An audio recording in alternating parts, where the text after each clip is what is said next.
성경 안에서 구약 성경을 통해서 전반부에는 하나님을 만났던 사람들을 소개하면서 설교를 했고요. 그리고 후반부에는 신약 성경을 중심으로 예수님 만났던 사람들을 소개하며 설교를 했습니다. 오늘도 예수님 만났던 사람들 중에 예수님의 출생 때부터 이름이 나와요.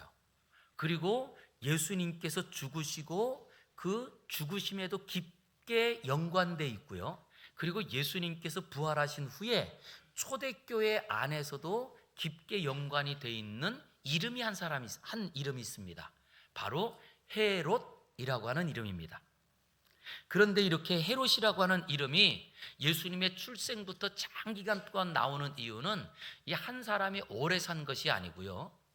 이스라엘의 역사 안에 그 당시에는 왕이 통치하던 때에 왕의 그 아들이 그리고 손주가 통치하면서 헤롯이라고 하는 이름을 계속 그 가문의 이름을 써서 헤롯이라고 하는 이름이 장기간 나오지만 실제로는 시대마다 인물이 다릅니다.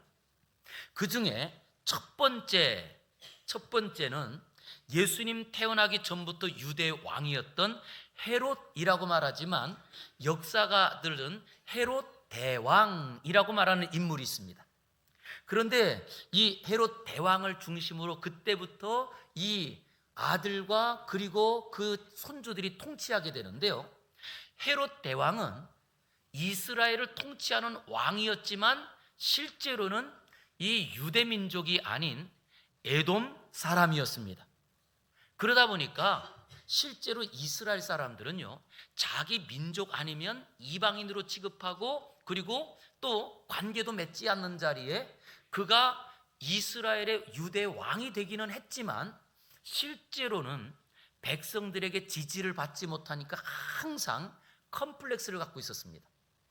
그래서 이 컴플렉스를 없애기 위해서 유대 왕가의 마지막 왕이 하스모니안 왕가인데요, 그 하스모니안 왕가의 여인과 결혼도 합니다. 그럼에도 불구하고 백성들이 지지를 하지 않고 그리고 또한 항상 이 백성들은 저 왕은 자격 미달 이렇게 생각을 한 거예요. 그러다 보니 그것이 점점 마음에 깊은 상처가 되고 그러다 보니 결국 그 자기의 아내도 죽이고요, 아내가 아내를 통해서 태어난 두 아들까지도 죽입니다. 이렇게 사실은 끔찍한 일을 하는 왕이 됐고요. 그 하나의 컴플렉스 하나가, 그리고 백성들이 자기를 인정해 주지 않는 것이 점점 삐뚤 시각으로 나갈 때 그때에 예수님께서 태어나시는 사건이 벌어집니다. 그럴 때 그래서 동방박사가 제일 먼저 유대 왕이 태어난다고 하니까 먼저 헤롯이 있는 궁궐로 찾아가죠. 그럴 때 이 헤롯이 그 동방박사에게 요청합니다. 만약에 그 유대인의 왕으로 태어나는 그 사람이 태어난 것을 알면 나한테 알려달라. 그런데 동방박사들이 천사의 지시를 받고 그리고 알려주지 않고 그냥 가게 되죠. 그럴 때 이 헤롯 왕이 어떻게 하죠?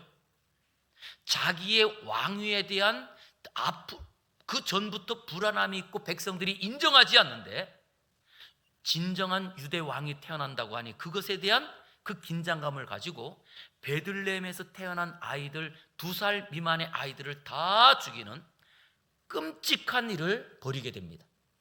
이걸 보니까요, 우리가 이 땅을 살면서 컴플렉스가 있다고 하는 것은 우리에게 굉장히 큰 아픔이 되고 그리고 위험 요소가 됩니다.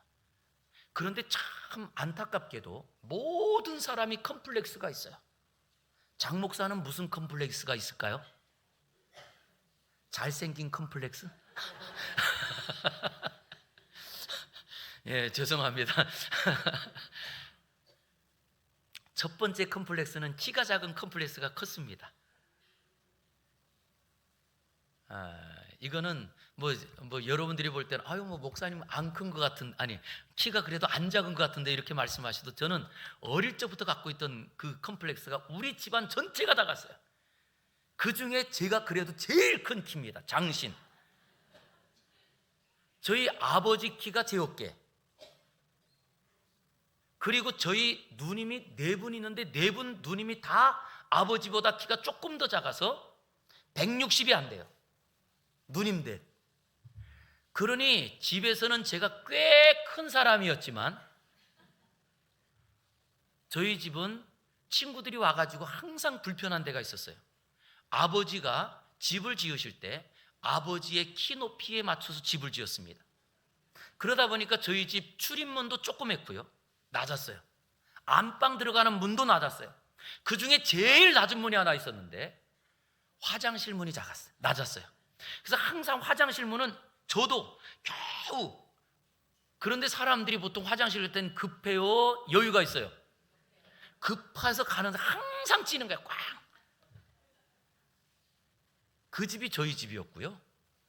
그리고 실제 이런 컴플렉스에 대한 것은 이렇게 외모에 대한 컴플렉스뿐만 아니고 저는 이름에 대한 컴플렉스도 있었습니다. 제 이름이 뭐예요? 예? 아니 왜 말하고 웃어요? 아니, 되게 상처돼요. 전에도 제가 한번 말씀드렸잖아요. 제가 어릴 때 동네 어른들이 제 이름을 크게 불러요. 장익봉 그러면 네. 그러면 막 좋아하면서 또 불러요. 장익봉 그러면 네. 그러면 더 좋아서 막 웃으면서 장익봉 그래요. 나중에 귀가 조금 열려서 들어보니까 처음에는 장익봉 그러면 네 하거든요. 두 번째는 방구뽕. 그래도 저는 뽕자만 나오면 내 이름인 줄 알았던 거예요. 그런데 나중에 그게 알려지니까, 그게 제가 알고 있으니까 그 다음에 어때요? 누가 제 이름 부르는 게 창피한 거예요. 저는 지금도 그래서 참 그 음식을 좋아하는 게 면을 좋아하거든요. 면 중에 중국집 가면 있는 면 있잖아요. 근데 이 짬뽕집 이름이 또 니뽕 내뽕 이런 집이 있더라. 나 그 집은 아직 안 가봤어요. 근데 그런 것처럼 혹시 우리 성도님들에게도 그런 컴플렉스들이 있나요? 없으세요? 예, 어떤 분은 이름에, 어떤 분은 외모에, 또 어떤 분은 집안 환경에, 여러 가지 이런 것들이 다 컴플렉스가 됩니다. 그런데 그것은요, 다 위험 요소들하는 거예요. 오늘 이 사울을 보니까 한 마을에, 그것도 한 도시에 어린아이들을 다 죽이는 이런 끔찍한 일을 하는 것을 보고 자란 자녀들이 있습니다. 아버지가 죽고 왕이 됩니다. 그들이. 그럴 때 이 아버지 밑에 있는 아들이요, 헤롯 아켈라오, 헤롯 안디바, 그리고 헤롯 빌립, 이렇게 이제 이 아버지가 아들들에게 나라를, 한 나라를, 유대 나라를 통치하고 있던 것을 나누어 가지고 나라를 맡겨요. 그럴 때 첫 번째 아켈라오라고 하는 이 아들은요, 폭정을 일삼아 가지고 결국 자꾸, 이가 통치했던 데가 그 유대 지역 예루살렘과 함께 사마리아 지역까지였는데, 여기서 자꾸 폭정 때문에 백성들이 아우성치고 그러기 때문에 결국 로마에서 총독을 파견합니다. 그 사람의 이름이 빌라도. 우리 잘 알죠, 빌라도. 그 빌라도가 그렇게 해서 파견이 되는 거예요. 그런데 그 북쪽으로 또 그 나라를 통치하는 두 명의 왕이 있었는데, 한 사람은 헤롯 안디바, 그리고 한 사람은 헤롯 빌립이라고 하는 왕이었습니다. 그런데 둘째였거든요, 안디바가. 그리고 이 빌립이 동생이었는데, 안디바가요, 정치적으로 여기에는 또 여러 가지 이야기가 있지만 결국 이 형이 동생을 죽여요. 이유는 뭐냐? 그 나라를 다 통치하려고. 그리고는 그때 아내를 누구를 아내로 삼느냐? 자기 동생의 아내였던 헤로디아를 자기 아내로 삼습니다. 이 사람이 오늘 우리가 함께 살펴볼 헤롯 안디바입니다. 그런데 실제로 이 헤롯 안디바는요, 그렇게 잘한 자리에 왜 이렇게 그러면 자기 동생까지 죽이는 일을 할까요? 아버지를 본 거 아닐까요? 아버지가 자기가 왕이 되었지만 그럼에도 불구하고 백성들이 자기를 왕으로 인정하지 않을 때 자기 아내도 죽이고, 그리고 자기의 아들까지 죽이는 일들을 아버지, 자녀들이니까 볼 거 아니에요. 아니, 자기가 왕위를 지키기 위해서 메시아라고 태어났다고 하는 유대인의 왕이 태어난지 누군지도 모르는데 그 동네 아이들을 다 죽이는 일들을 누가 봐요? 이 아들이 보는 거예요. 그랬더니 결국 그 헤롯 안디바는요, 결국 나중에는 그가 전체 유대를 통치하는 왕이 되는데요, 유대를 통치하는 왕이 되었지만 좋은 기회를 잃어버리고 맙니다. 저는 그래서 오늘 설교 제목을 기회를 잃은 사람 헤롯, 그런데 헤롯은 뺀 거예요. 기회를 잃은 사람 헤롯에 대해서 소개하는데, 이 헤롯 안디바는요, 아까 제가 말씀드렸죠, 자기의 욕심 때문에 그 동쪽, 갈릴리의 동쪽을 지금 다스리고 있던 자기 동생을 죽입니다. 그리고 동생을 죽인 자리에 자기 동생의 아내 헤로디아를 자기 아내로 삼았어요. 여기는 거꾸로 다시 한번 살펴보면 자기 남편을 죽인 시아주버니잖아요. 그러면 여러분이 만약에 내가 헤로디아라면 그 헤롯 안디바의 아내가 되시겠어요? 내 남편을 죽인 그 사람의 아내가 돼요. 저는 이걸 보면서 헤롯도 무섭지만 와, 여자가 무섭다, 이 생각이 들어요. 오늘 이야기는 여기서부터 시작이 됩니다. 그랬더니 아니 그 헤롯 안티바가 그 자기 동생을 죽이고 그리고 또한 그 동생의 아내를 자기 아내로 맞이한 걸 보면서 이스라엘 백성들이 어떨까요? 시선이 고울까요? 절대 곱지 않죠. 뒤에 모이기만 하면 수근수근거리고, 혹시 뒤가 캥기는 사람은 그러잖아요. 꼭 내가 그냥 지나가는데 사람들이 누구하고 수근수근거리고 그러면 나 얘기하는 줄 알잖아요. 이 헤롯이 그런 거예요. 그러면서 백성들이 수근수근거리는 자리에 그것을 가지고 직접적으로 잘못했다고 지적하는 세례 요한이 있었습니다. 세례 요한이 회개하라 라고 선포하고, 그리고 또한 독사의 자식들아 누가 진노의 잔을 면하라고 하더냐 라고 하면서 꾸짖는 이야기들이 그 안에 담겨져 있는 거예요. 이때 마가복음, 오늘 우리가 마가복음을 먼저 보려고 하는데요, 마가복음 6장 18절을 보세요. 자, 이 요한이 누구예요? 이 요한이 누구예요? 세례 요한입니다. 세례 요한이 헤롯 안디바, 그렇지만 그냥 헤롯으로 말할게요. 헤롯에게 말하되 동생의 아내를 취한 것이 뭐라고요? 옳지 않다 라고 지적을 합니다. 그때 19절 보세요. 19절, 이 헤로디아는 누구예요? 헤로디아는 누구라고요? 동생의 아내로서 지금은 시아주버니의 아내가 된 여인, 지금은 헤롯의 아내입니다. 이 헤로디아가 요한을 누구로 여겼대요? 원수로 여겨서 죽이고자 하지만 못했대요. 이유가 뭐냐라고 했더니, 실제로는 이 헤롯이요, 세례 요한을 하나님의 사람으로 인정하고 있었어요. 그리고 그가 보호합니다. 그래서 그 다음 20절에 이렇게 소개합니다. 같이 한번 읽겠습니다. 시작. 헤롯이 요한을 의롭고 거룩한 사람으로 알고 두려워하여 보호하며 또 그의 말을 들을 때에 크게 번민을 하면서도 달갑게 들으미러라. 예, 실제로 이 헤로디아가 세례 요한을 죽이려고 할 때마다, 그럴 때에 이 왕이 그를 의롭고 거룩한 사람, 하나님의 사람으로 알고 그리고 두려워하면서 그를 보호해 준 거예요. 그리고 그의 말을 들을 때마다 그의 말씀으로 그가 크게 번민했다는 것은 마음에 찔린 거예요. 내가 잘못했지. 말씀을 들을 때마다 찔리면서도 그 말씀을 가지고 오히려 그가 은혜 받기도 했던 사람, 이 사람이 헤롯이라는 거예요. 그런데 어떤 일이 벌어졌느냐? 21절. 그런데 마침 무엇이 왔대요? 기회가 좋은 날이 왔어요. 곧 헤롯이 자기 생일에 대신들과 천부장들과 갈릴리에 있는 귀인들을 다 불러가지고 잔치를 합니다. 그때 22절에 보니까 헤로디아가 자기의 딸을 그 자리에 불러서, 그래서 그 이 딸의 딸이요, 거기서 춤을 추고, 그 춤을 출 때 사람들이 그걸 보면서 다 기뻐하는 거예요. 그때 이 모습을 보면서 왕이 그 딸에게, 근데 이 딸은 실제로는 누구 딸이에요? 자기 아내의 딸이고 자기 딸은 아니에요. 다른 말로 말하면 자기 동생의 딸입니다.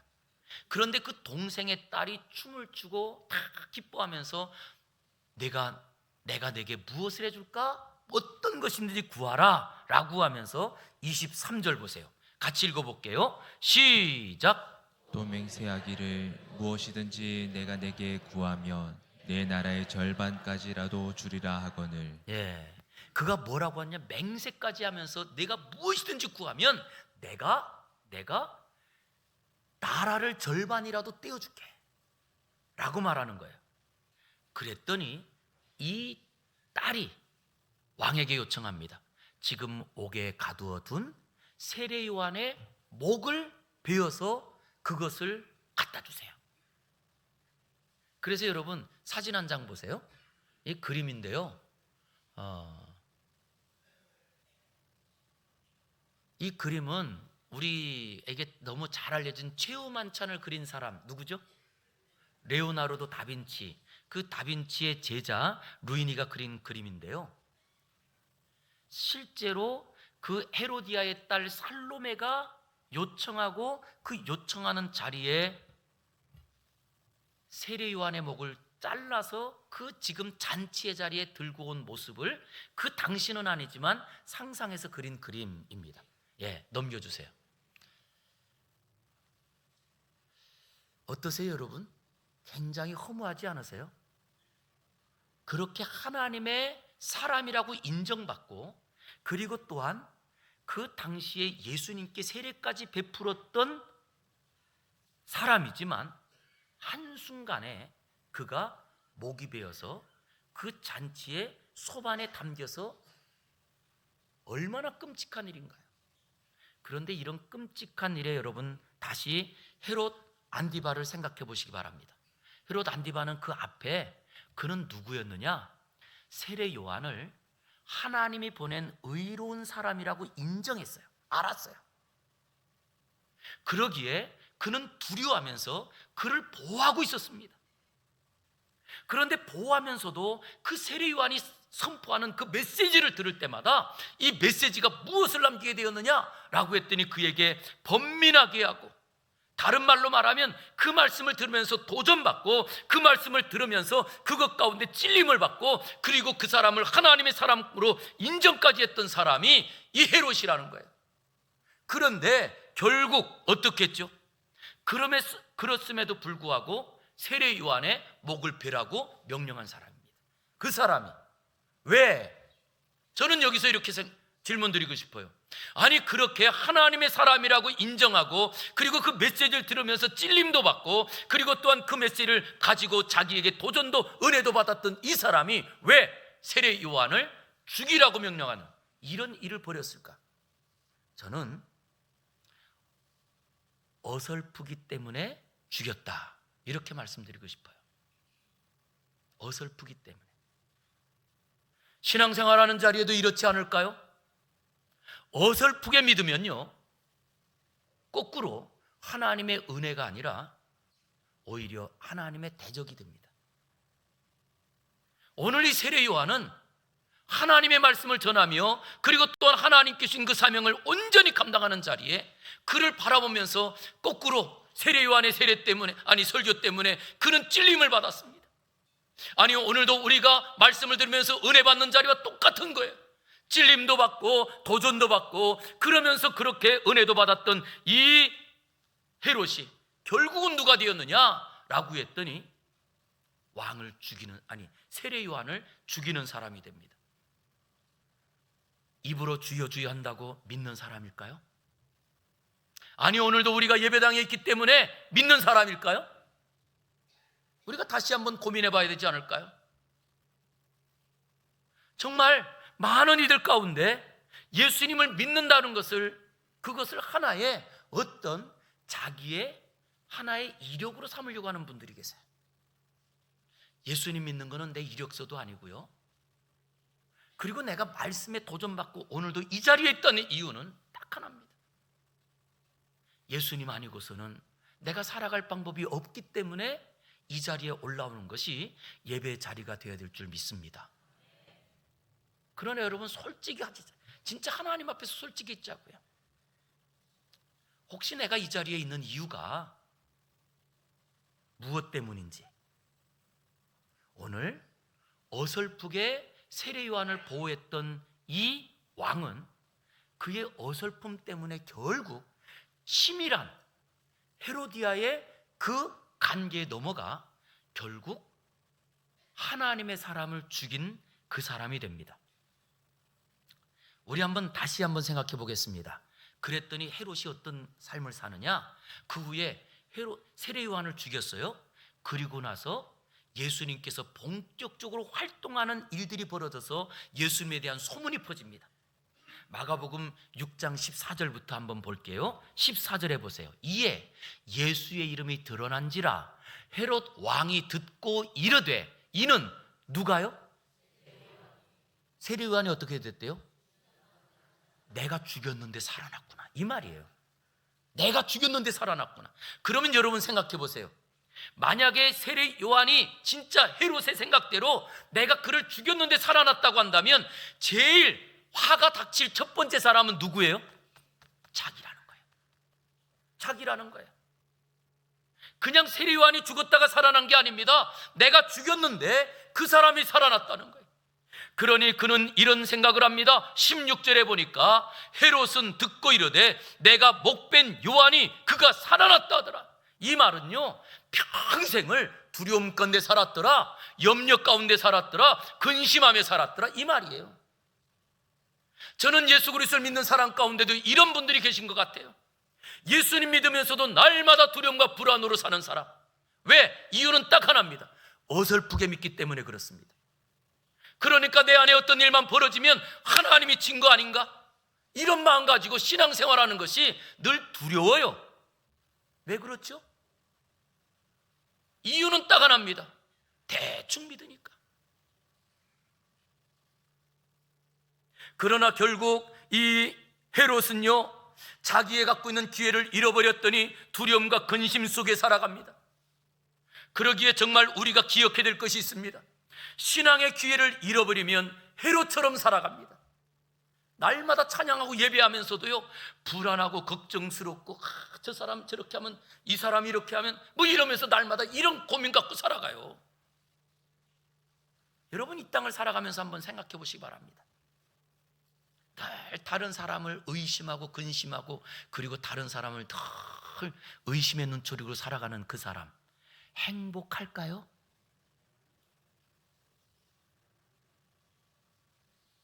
우리가 눈에 보이지 않는 하나님을 믿고 산다면 이 땅에 어떤 사람을 만나도 그 사람을 통하여 이루실 역사가 있음을 믿으시기 바랍니다. 내가 결혼할 땐 정말 저 사람하고 결혼하면 내 인생이 행복할 것 같았는데 결혼하고 보니 쪽박이야. 그래도 괜찮아요. 분명히 그 사람을 통한 하나님의 기적과 하나님의 역사가 반드시 믿음의 사람에게는 있다는 것을 기억하시기 바랍니다. 이것을 기억하는 사람은 기적을 경험할 거예요. 그러나 오히려 이 헤롯처럼 기회를 잃어버리고 보호할 사람을 보호하지 못했더니 그는 세례 요한을 죽입니다. 그리고 세례 요한을 죽인 다음에 예수님의 이야기가 퍼졌더니 세례 요한이 살아났다고 두려워합니다. 결국 기회를 잃은 사람의 그 마지막이 무엇이냐? 오늘 본문이었던 거예요. 자, 오늘 본문 보시기 바랍니다. 같이 읽어보겠습니다. 시작. 헤롯이 그 군인들과 함께 예수를 업신여기며 희롱하고 빛난 옷을 입혀 빌라도에게 도로 보내니 됐습니다. 헤롯이 이제는 그 두려운 마음들을 거꾸로 이것을 감추기 위하여 무엇하느냐? 오히려 그 예수를 업신여기고 그를 희롱하고, 그리고 또한 예수에게 빛난 옷을 입혔다고 하지만 희롱하기 위해서 빛난 옷을 입혀요. 그리고 12절은 이렇게 말합니다. 헤롯과 빌라도가 전에는 누구였대요? 당일에는 누가 되었어요? 친구가 됐대요. 원수가 친구가 됐더라고요. 무엇이요?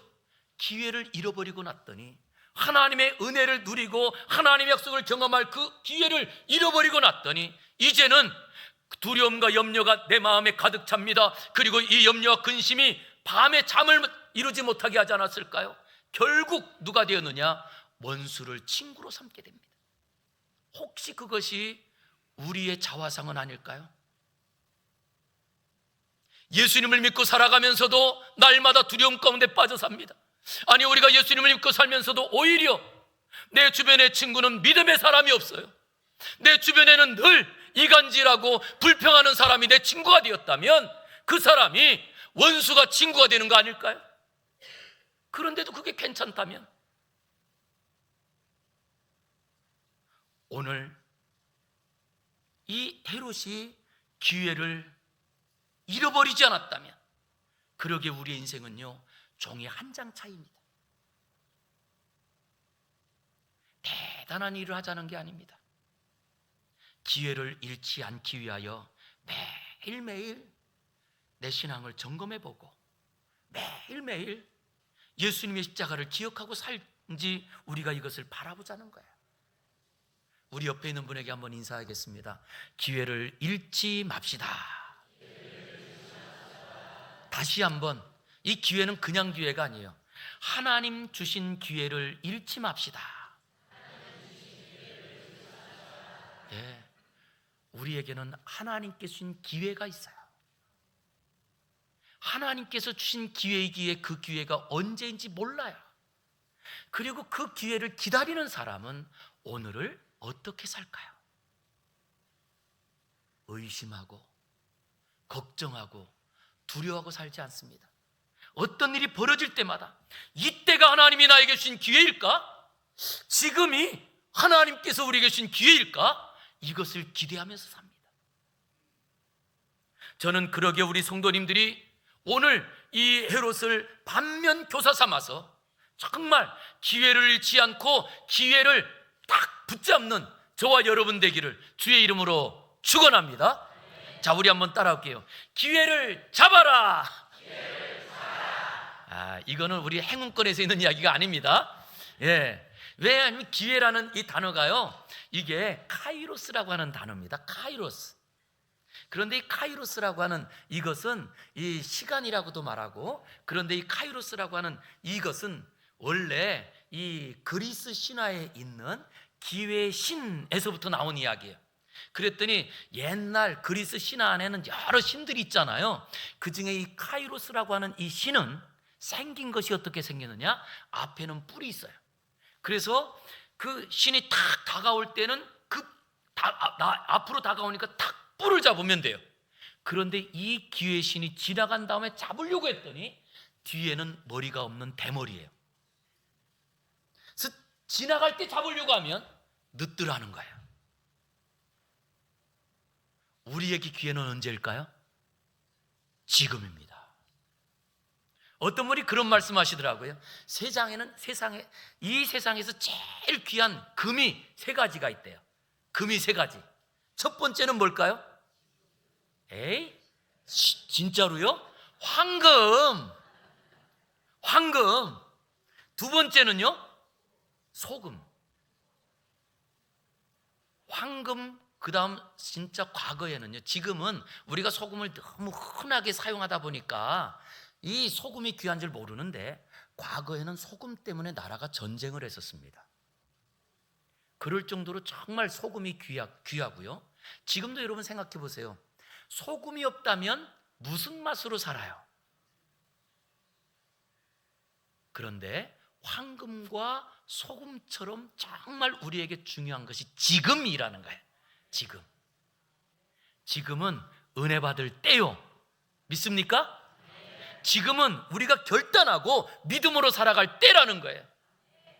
그렇기 때문에 진짜 우리가 다시 한번 이 기회를 잃지 않고 그 헤롯과 같은 삶을 살지 않으려면 무엇 해야 되느냐? 기회를 잡아라, 이렇게 된다는 거예요. 그럼 기회를 잡으려면, 자, 우리 한번 따라서 해보겠습니다. 쫓아가지 않으면 잃어버립니다. 예, 내 마음에 주신 생각을 계속 따라가야 되는 거예요. 저는 우리 성도님들이 한번, 아마 누구든지 이 자리에 계신 분은 한 번쯤은 은혜를 다 받았기에 이 자리에 있는 줄 믿습니다. 그런데 그 한 번 받은 은혜 가지고요, 평생을 쫓아가면 돼요. 그런데 너무 안타깝게도 은혜를 받고 얼만큼 받았는지도 모르는데 다 잃어버리고 살아요. 우리 인생에는 분명한 목표들이 있습니다. 저도 제가 목사가 될 때 하나님께 정말 엉엉 울면서 기도한 목표 하나가 있습니다. 그 목표 하나는, 하나님, 내가 목사로 있는 동안에 강단에 설 때마다 오직 예수 그리스도를 전하는, 복음 전하는 목사가 되게 해주세요. 그래서 제 별명을 제가 스스로 줬어요. 복전사. 그게 무슨 말이에요? 복음을 전하는 사람. 그런데 복음을 전하는 사람 이렇게 놓고 이제 그걸 딱 따보니까 복전사더라고요. 그래서 제 마음 가운데 다짐했어요. 하나님, 나는 이제부터 전사로 살겠습니다. 복음을 위해서 싸우는 사람으로 살겠습니다. 이게 제 마음의 다짐이었어요. 그래서 그 후로부터 이제 안수받고 목회하면서 하나님께서 제게 주신 그 은혜를 따라, 교회는 목사가 교회에서 목회하고 설교하는 사람인데 교회를 어떤 교회로 세울까라고 할 때, 제가 대학원에서 공부하면서 교회론 배울 때 교회에 대한 것을 제가 정립한 게 있어요. 단어가 4개였어요. 복음이 있어야 교회다. 이 복음을 가르쳐야 교회다. 그리고 이 복음을 전해야 교회다. 그리고 사람들이 교회다. 그래서 이 단어 4개를 가지고 복음으로 양육하여 선교하는 공동체라고 하는 문구를 만들었습니다. 그리고 그걸 가지고 지금까지 목회하면서 제가 우리 교회 부임했을 때에도 처음 부임해가지고 한 일이, 우리 교회 이 경춘로 지나가는 모든 분들이 볼 수 있도록 우리 교회 간판보다도 크게 복음으로 양육하여 선교하는 공동체라는 이 문구를 아예 LED로 박은 거예요. 실제로 그것은 지나가는 분이 보라는 말보다는요, 제가 이 사명을 잃지 않으려고.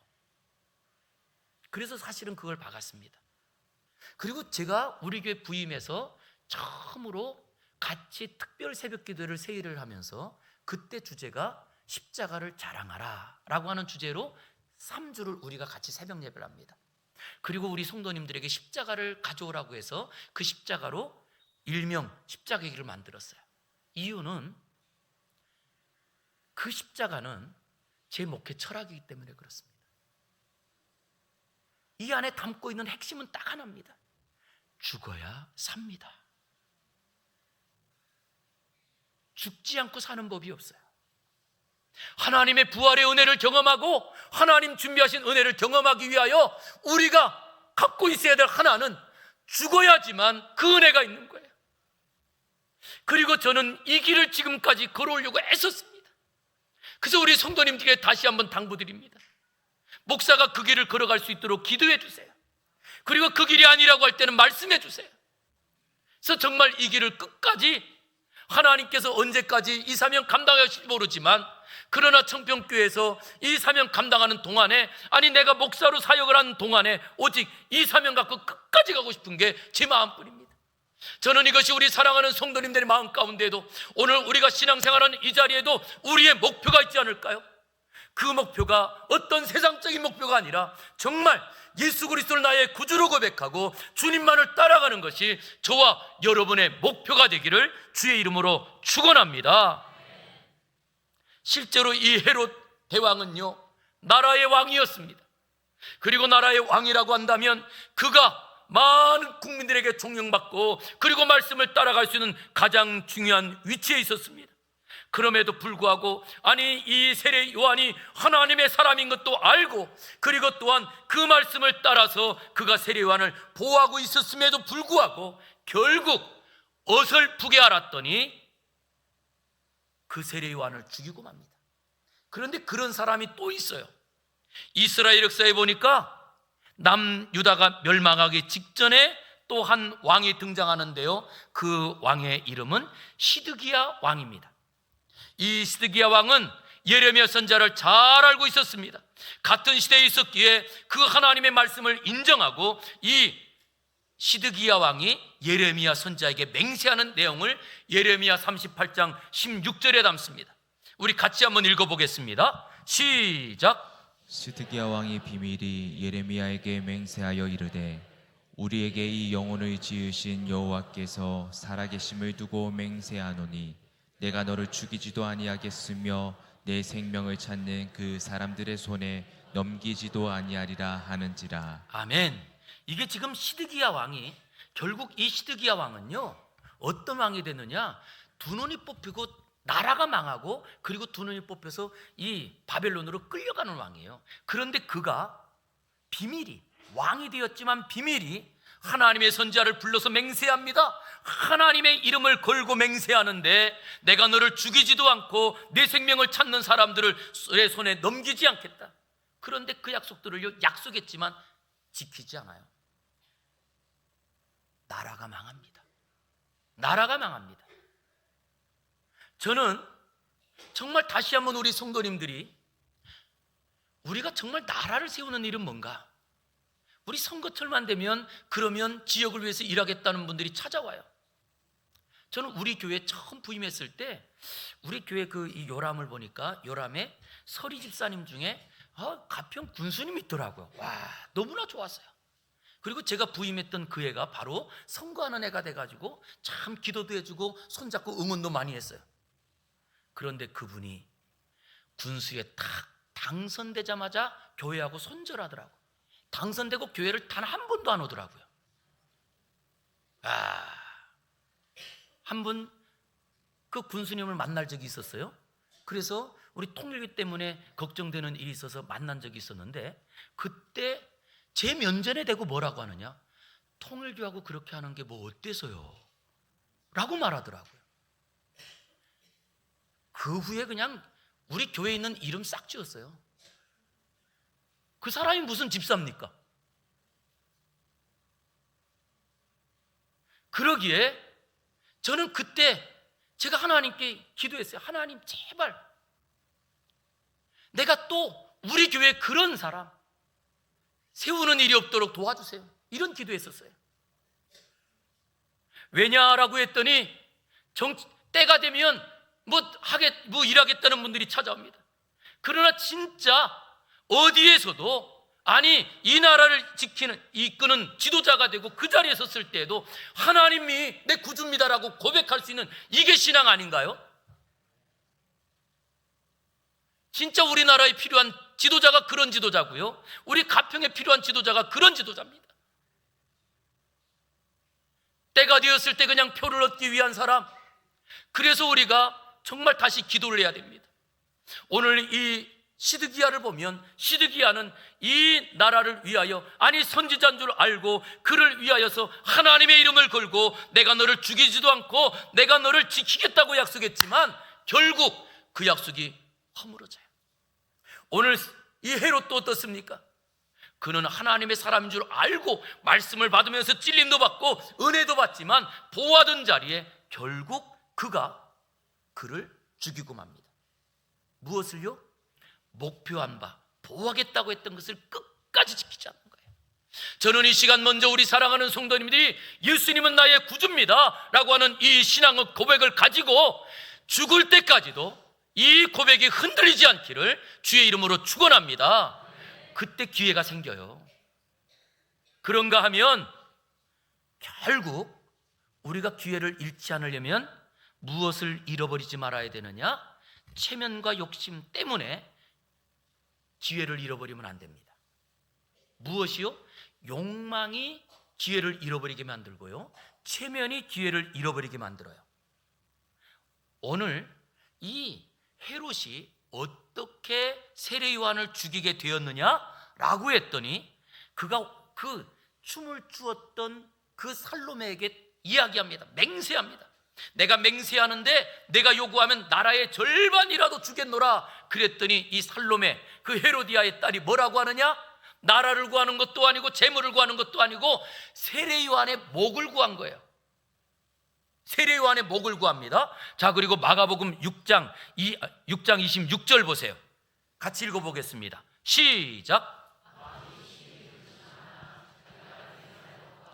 그 앉은 자들로 인하여 그를 거절할 수 없는지라. 여기에 두 가지 때문에 거절하지 못했대요. 첫 번째는 무엇 때문에요? 자기가 맹세한 것 때문에. 그래도 지금 이 자리에서 모든 사람들이 있는 자리에 이 어린아이에게 맹세한 그 맹세, 아이고 야 미안해, 그거는 안 되겠다, 이 말을 할 수 없었던 거예요. 무엇이 있어서? 왕의 체면 때문에. 그리고는 그 다음 두 번째를 말합니다. 그 자리에 앉은 사람들 때문에. 왜냐? 지금 앉은 사람들은 그 당시에 나라에 많은 이득을 줄 수 있는 그 당시에 다 호족들이었습니다. 자기 신하들입니다. 그런데 이 사람들을 통하여 자기가 더 높은 영광을, 그리고 그 자리를 차지해야 되는데, 여기에서 야야 미안하다, 내가 잘못했다라고 말 한마디 할 때 자기의 체신도 깎이고 자기의 갖고 있는 더 왕자에 대한 권자가 흔들린다는 착각 때문에. 지금도 이 땅을 살아가면서요, 이렇게 고개가 뻣뻣하여 그 체면 때문에 하나님의 기회를 잃어버리는 경우들이 많이 생겨요. 저는 정말 우리 한국교회를 보면서 이런 생각을 합니다. 교회 안에 어려운 일이 생기고 아픈 일이 생겼을 때 그것이 목사로 인한 것이라면 목사가 먼저 정말 하나님께 회개도 하지만 성도들한테 죄송합니다 라고 말 한마디 할 수 있었으면 우리 한국이 얼마나 신앙적으로 더 건강해졌을까. 저는 그런 생각을 합니다. 정말 나라를 이끌고 있는 지도자들이나 아니면 또 지금도 어딘가에서 앞장서 있는 어떤 모임에서든지 내가 실수했을 때 내가 이 세례 요한을 보호하려고 했는데, 내가 그렇게 요청하는데 나는 미안해, 하나님의 사람이기 때문에 내가 이 사람은 어쩔 수 없어, 얘야 미안하다 한마디만 했으면 이 사람은 기회를 얻고 나라를 찾는 사람이 됐을 거예요. 그러게 정말 우리가 이 땅을 살아가면서 우리에게 무엇이 필요하냐라고 할 때 이런 고백들이 필요합니다. 진짜 우리가 이 땅을 살아가면서 내 체면 때문에 아니면 내가 좀 얻을 것들을 잃어버리는, 여기에요 진짜 심각한 이야기가 하나 있는데, 이 이야기에는 철저히 계획된 이야기가 하나 있어요. 그건 누구냐라고 했더니 지금 자기 남편을 죽인 그 사람의 아내가 된 이 누구냐라고 했더니 헤로디아. 실제로는요 이 헤로디아가 다 계획을 한 거예요. 그래서 이 왕은 자기 잔치에 거기에 부하들과 그리고 호족들을 다 부른 자리에 다 기회를 보고 있었는데 이미 앞부분에서 소개하고 있었습니다. 이 헤로디아는 어떻게 하든지 세례 요한을 죽이려고 했지만 왕 때문에 못 죽고 있던 거예요. 그런 자리에 이 잔치에서 그 약속만 얻어내기만 한다면 이건 됐다. 그래서 자기 딸을 보냅니다. 그리고 그 자기 딸을 보내서 무엇하죠? 그 자리에서 춤을 추게 합니다. 그리고 춤을 춰서 마음을 다 갖고 이런 자리에 거기서 뭐라고 하죠? 내가 무엇인지 요청하라 라고 할 때 이 엄마가 사주한 거예요. 내가 다른 거 요구하지 말고 그때 꼭 세례 요한의 목을 요구해라. 그리고 혹시나 그 세례 요한을 빼돌리고 그럴 수 있으니 무엇하느냐? 라고 했더니 그 세례 요한의 목을 베어서 그것을 소반에 담아서 갖고 와달라고 해라. 여러분, 이걸 보면 소름 돋지 않아요? 이 헤로디아는 자기의 계획한 것을 가지고 이미 이 왕의 잔치에 나왔던 거예요. 혹시 그것이 우리의 신앙생활하는 모습 아닐까요? 저는 여러분들에게 한번 질문 드리고 싶습니다. 혹시 오늘 이 자리에 올 때에도, 우리가 예배당에서 무엇을 섬길 때에도 내 계획이 다 있지 않나요? 그리고 그것대로 안 되면 그것 때문에 화냅니다. 그것 때문에 짜증도 냅니다. 그렇다고 한다면 우리가 이미 헤로디아 아닌가요? 우리가 예배당에 나올 때 우리는 어떤 모습으로 나와야 돼요? 저는요 지금도 제 머릿속에 하나 다 잊혀지지 않는 그 그림이 있는데 국민학교를 졸업하고 중학교 1학년이 됐어요. 그런데 중학교 1학년 돼서 이제 학생부를 다니는데 여름 수련회를 간대요. 얼마나 기대가 됐는지 모릅니다. 왜냐하면 성경학교는 교회에서만 했거든요. 그러다가 중고등부에 갔더니 수련회를 한다고 다른 곳으로 가서 그곳에서 이제 며칠을 지내다 온다는 거예요. 그러니 얼마나 기대가 돼요. 사실 섬에서 가면 어디 갈까요? 섬에서 가봤자 그 섬이에요. 다른 교회 가서 수련하는 거예요. 근데 그게 그 어릴 때에는 교통편도 불편하고 하기 때문에 그렇게 간다니 굉장히 기대가 됐어요. 첫째 날이었습니다. 도착해가지고 이제 뭐 개배도 드리고 뭐 불 떼고 그래서 밥도 해 먹고 그랬더니 저녁 집회를 한대요.